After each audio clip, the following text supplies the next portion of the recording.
Hello दोस्तों, आप सभी का बहुत बहुत स्वागत है आपके अपने YouTube channel learn India academy में। दोस्तों, इस चैप्टर के हम 3 पार्ट कंप्लीट कर चुके हैं, जिसका लिंक मैंने डिस्क्रिप्शन में दे दिया, आप वहां से देख सकते हैं वो तीनों पार्ट। और ये पार्ट 4 है, ईंटें, मनके तथा अस्थियां, हड़प्पा सभ्यता, पार्ट 4। तो चलिए स्टार्ट करते हैं। हड़प्पा सभ्यता की खोज, कनिंघम का भ्रम। तो देखिए, हड़प्पा सभ्यता की खोज किस प्रकार हुई। आज हम जो सब कुछ जान पा रहे हैं हड़प्पा के बारे में, उसका आरंभ क्या था, इसके बारे में हम जानेंगे। तो चलिए कनिंघम का भ्रम से स्टार्ट करते हैं। तो कनिंघम कौन है? कनिंघम है भारतीय पुरातात्विक सर्वेक्षण के पहले डायरेक्टर जनरल।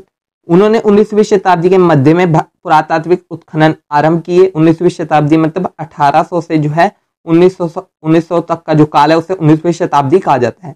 ठीक है, इसके मध्य में उन्होंने अपने पुरातात्विक उत्खनन आरंभ किए। रुचि थी उनकी आरंभिक ऐतिहासिक, लगभग 6ठी शताब्दी ईस्वी से 6ठी शताब्दी ईसा पूर्व से 4ठी शताब्दी ईस्वी तक तथा उसके बाद के कालों से संबंधित पुरातत्व में। ठीक है, ये जो काल है इसके बारे में हम चैप्टर 2 में पढ़ेंगे। इस काल से संबंधित जो चीजें थी उसके बारे में इनकी रुचि थी, उसके बाद के कालों से संबंधित पुरातत्व में उनकी रुचि थी।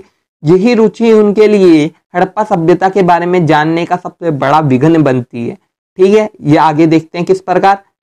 तो आरंभिक बस्तियों की पहचान के लिए उन्होंने 4वीं से 7वीं शताब्दी ईस्वी के बीच उपमहाद्वीप में आए चीनी बौद्ध तीर्थ यात्रियों द्वारा छोड़े गए वृत्तांतों का प्रयोग किया।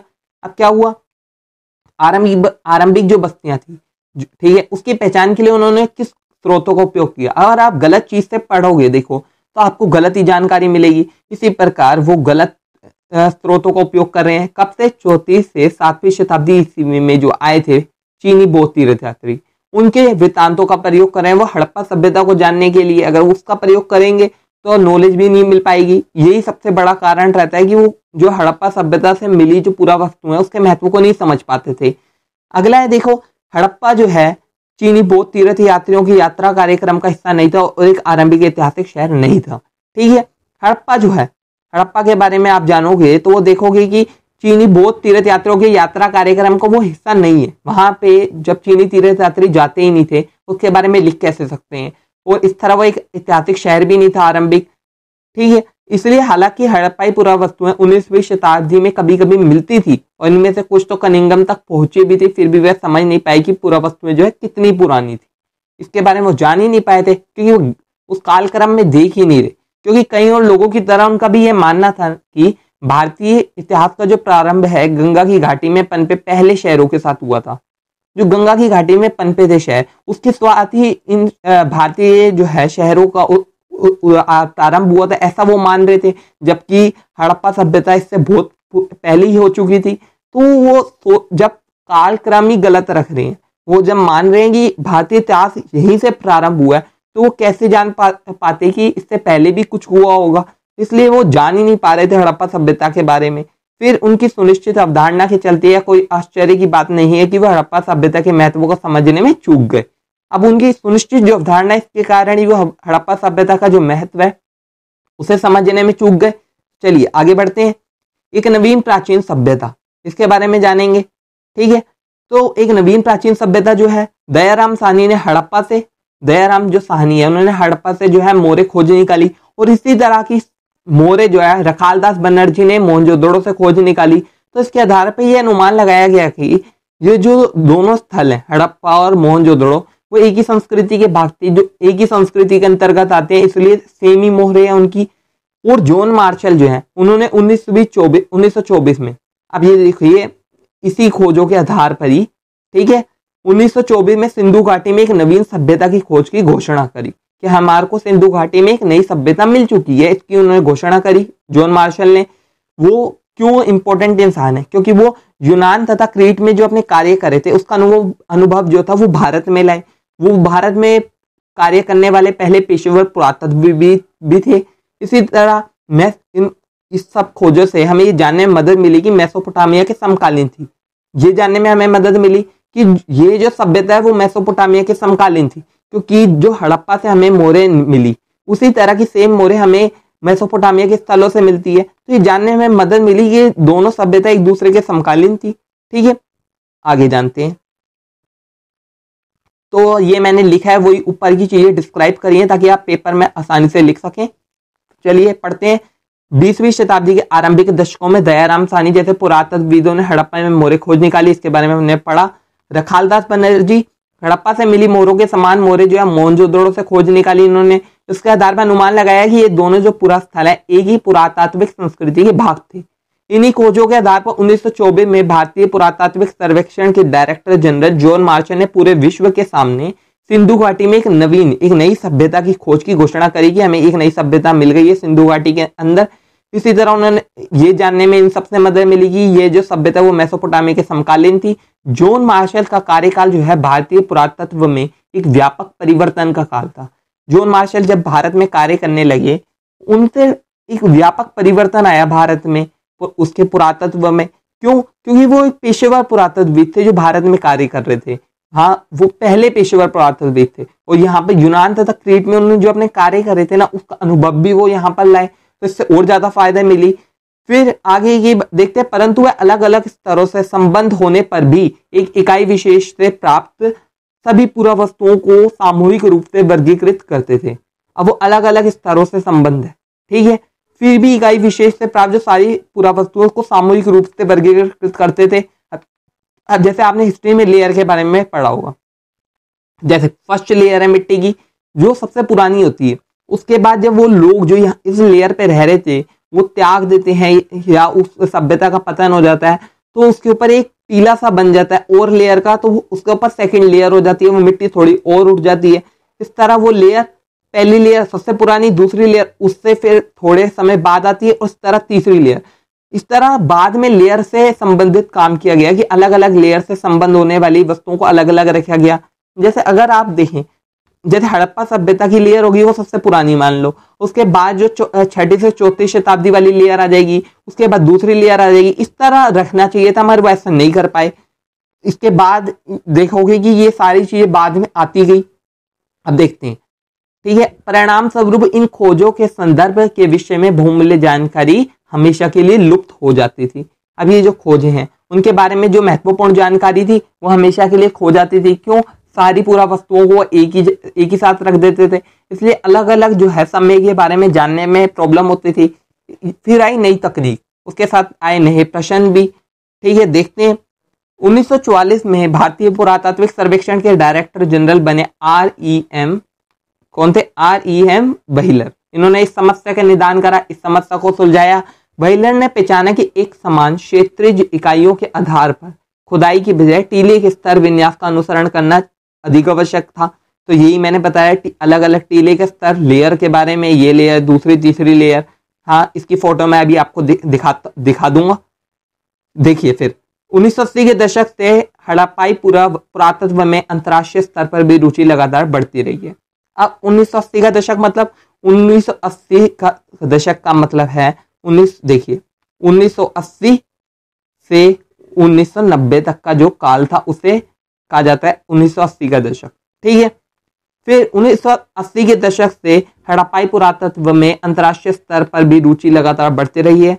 अंतर्राष्ट्रीय स्तर पर लोग इसमें रुचि लेते रहे हैं कि अलग अलग लोगों में जागरूकता आई है कि इसके बारे में जाना जाए।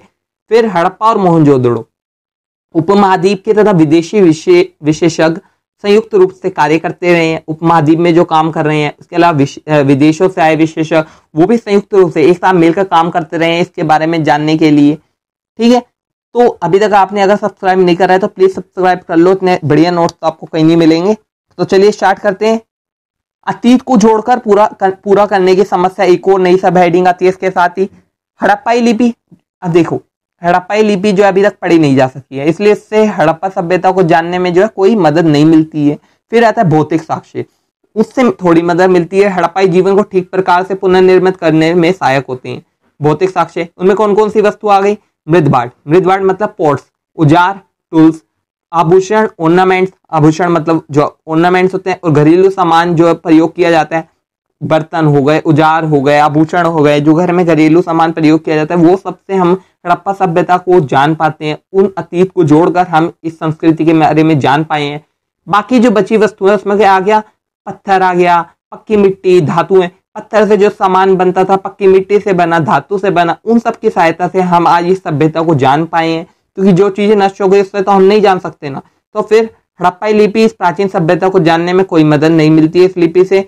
फिर भौतिक साक्ष्य यह पुरातत्वविदों को हड़प्पाई जीवन को ठीक प्रकार से पुनर्निर्मित करने में सहायक होते हैं। इनमें वस्तु आ गई मृदभांड, औजार, आभूषण, घरेलू सामान। ठीक है, कपड़ा, अब जो है कपड़ा है, चमड़ा हो गया, लकड़ी हो गई, सरकंडे जैसे जैविक पदार्थ सामान्यतः सड़ जाते हैं। अब जो सड़ गए उससे हम जान नहीं पा रहे, ठीक है, कपड़ा इसलिए हम नहीं जान पाते, इसलिए चमड़े, लकड़ी, सरकंडों इन सब से हमारे को इन जैविक पदार्थों से ज्यादा नॉलेज नहीं मिल पाती है। मगर विशेष रूप से उष्ण कटिबंधीय क्षेत्रों में जो वस्तुएं बच जाती हैं वह है पत्थर, पक्की मिट्टी तथा धातु।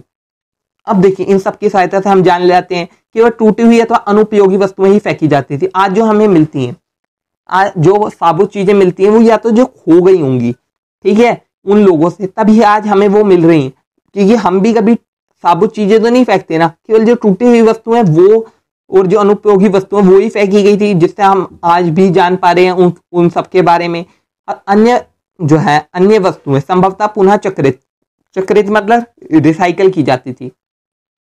तो अन्य वस्तु जो है दोबारा से रिसाइकल कर ली जाती थी, जो साबुत सामान होता था। तो ये इन सब की सहायता से हम आज हड़प्पा सभ्यता को जान पा रहे हैं, अतीत का दोबारा पुनर्निर्माण कर पा रहे हैं। फिर आता है खोजों का वर्गीकरण, किस तरह क्लासिफाई करें जो हमें मिले। उसके दो विधियां अपनाई जाती हैं।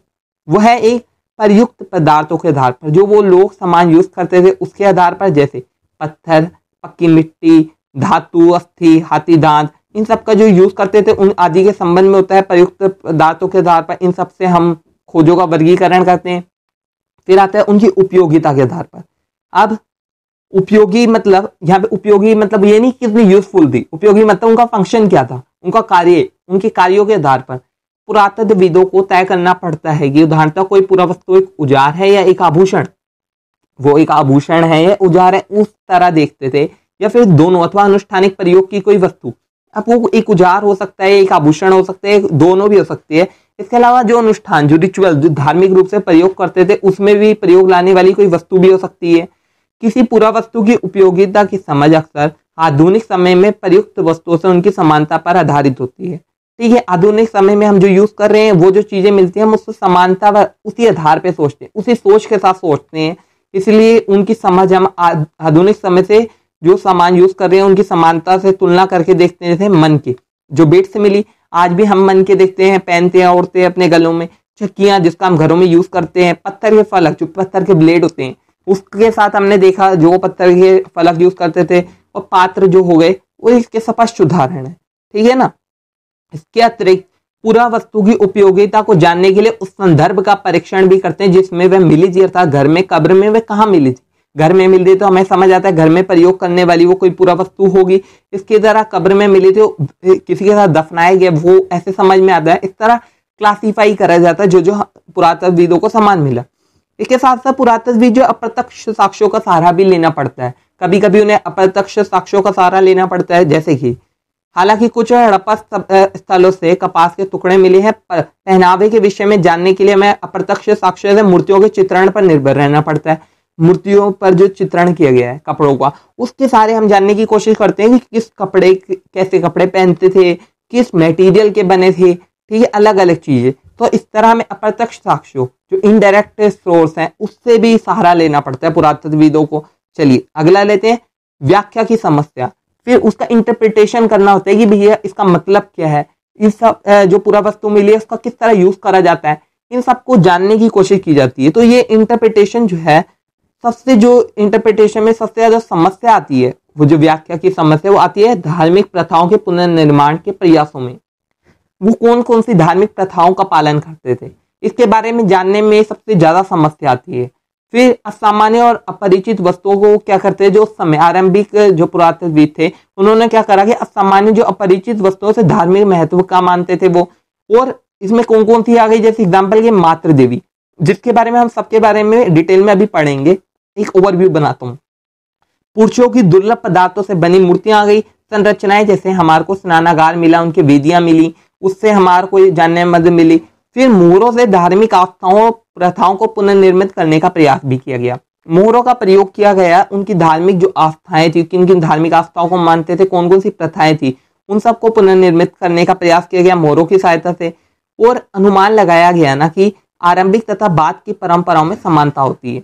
इस आधार पर कोशिश की गई उनकी जो है धर्म को जानने के लिए कि आज जो हम यूज कर रहे हैं वो उस समय वो भी इन सब का जो है प्रयोग करते होंगे, उन परंपराओं का प्रयोग बाद में भी रहा होगा, ऐसा पुरातत्वविदों ने माना। तो इसके आधार पर उन्होंने आगे धार्मिक प्रथाओं को जानने की कोशिश करी, इंटरप्रिटेशन करने की कोशिश करी। तो जानते हैं आगे। पुरातात्विक व्याख्या की समस्या सबसे अधिक धार्मिक प्रथाओं की जो है पुनर्निर्माण के प्रयासों में सामने आती है। फिर आरंभिक पुरातत्विक वस्तुएं जो सामान्य और अपरिचित लगती थी उसे धार्मिक महत्व की होती थी, ऐसा मानते थे। इसके उदाहरण हो गए मातृ देवी, आभूषणों से लदी हुई नारी की मृण मूर्तियां जिनमें से कुछ के शीर्ष पर विस्तृत प्रसाधन थे शामिल है। आप फोटो में भी देख सकते हैं किस तरह उनके जो है सर पे एक अलग ही प्रसाधन लगा हुआ है। इन्हें मातृ देवी की संज्ञा दी गई थी। ये एक आभूषण से लदी हुई नारी है, इनकी मृण मूर्तियां मिली, उसके आधार पर बताया गया कि ये मातृ देवी होगी जिसकी वो पूजा करते होंगे। फिर पुरुषों की दुर्लभ पदार्थों से बनी मूर्तियां जिनमें उन्हें एक लगभग मानकीकृत मुद्रा में एक हाथ घुटने पर रखा हुआ बैठा हुआ दिखाया गया था। आप देख लिए फोटो में भी देख सकते हैं। तो इसे एक मानकीकृत मुद्रा मतलब एक ऐसी मुद्रा जो मानक है, ठीक है, उसमें उन्हें बैठा हुआ दिखाया गया एक मुद्रा है, ठीक है। फिर संरचनाओं को अनुष्ठानिक महत्व का माना गया है। जो संरचनाएं मिली है उसका ऐसा माना गया कि उनका प्रयोग जो अनुष्ठानों में किया जाता होगा। इनमें जो है विशाल स्नानागार हो गए जिसमें ऐसा माना जाता है कि उनमें कोई विशेष अनुष्ठान होता होगा तब कोई स्नान करते होंगे। फिर कलिबंग, ठीक है, और लोथल जो है उससे वेदियां मिली हैं। वेदी शायद आप देख सकते हो ना, वेदियां वो हो गई जहां पर जो यज्ञ करते थे उस समय जो अग्नि जिसमें जलाते हैं वहां उसे वेदियां कहा जाता है, ठीक है। ये सब मिले तो ऐसा माना गया वो उन सब का प्रयोग जो है धार्मिक अनुष्ठानों में किया जाता होगा। तो धार्मिक विश्वासों की जानकारी प्राप्त करने में वहां से प्राप्त मोहरों का योगदान क्या रहा है देखिए। अनुष्ठान के दृश्यों से, मोहरों पर जो हमें अनुष्ठान के दृश्य मिले हैं उससे हमारे को धार्मिक जो उनकी आस्थाएं थी उनके जो प्रयासों का अनुमान लगाया जा सकता है। जो धार्मिक आस्थाएं रखते थे उनके जो प्रयास रहते थे उसके बारे में हम जान पाते हैं मोहरों से। इसके अलावा जो पेड़ पौधों का उत्कीर्णन मिले हमें मोहरों से तो पता चलता है कि प्रकृति की पूजा का संकेत प्राप्त होता है, कि माना जाता है कि वो प्रकृति की पूजा करते थे। एक सिंह वाला जानवर मोहरों पर मिला तो ऐसा माना गया कि वो एक काल्पित था, इमेजिनेशन के आधार पर उसे रचा गया था, ऐसा कोई जानवर था ही नहीं वहां पर। फिर पालथी मारकर बैठे हुए योगी उसके ऊपर मोहरों पर मिले हैं तो उसे आग शिव माना गया जो ऋग्वेद का रुद्र है, उसी तरह के देवता माना गया। पत्थर की शंक्वाकार वस्तुओं को लिंग के रूप में वर्गीकृत किया गया है, जो शिवलिंग होता है वैसे ही तो उसके रूप में बांटा गया। तो इस तरह हम अलग अलग धार्मिक विश्वासों को जान पाते हैं इन मोहरों की सहायता से। इनका इतना महत्वपूर्ण योगदान रहा है। अगर आपसे कोई ये क्वेश्चन पूछे कि धार्मिक विश्वासों की जानकारी प्राप्त करने वहां से प्राप्त मोहरों का योगदान क्या रहा है तो आप इसके बारे में लिख सकते हैं। ये सारे पॉइंट आपको पूरे के पूरे नंबर मिलेंगे। फिर हड़प्पाई धर्म के कई पुनर्निर्माण इस अनुमान के आधार पर है कि आरंभिक तथा बाद की परंपराओं में समानताएं हैं। जैसे आज हम धार्मिक विश्वास है शायद उनके भी वही होंगे, ऐसा माना जाता है। ये कंटिन्यू चलता रहता है, ऐसा पुरातत्वविद मानते हैं। ऐसा इसलिए होता है क्योंकि पुरातत्वविद वर्तमान से अतीत की ओर बढ़ते हैं, आज से अतीत की ओर पास्ट की ओर बढ़ते हैं, उनके साथ समानताएं करते हैं। तो इस तरह हुआ ये चैप्टर समाप्त। आपको कैसा लगा कमेंट करके जरूर बताएं और हमारे चैनल को सब्सक्राइब करें ताकि आपको और चैप्टर भी ऐसे ही मिलते रहे। आप इस तरह नोट्स बनाते रहे और एग्जाम में अपना बेस्ट परफॉर्मेंस दे। तो लाइक करें, शेयर करें, सब्सक्राइब करें और बेल आइकन को दबाना ना भूलें। बाय बाय, चलते हैं, फिर मिलेंगे आपसे। चलिए।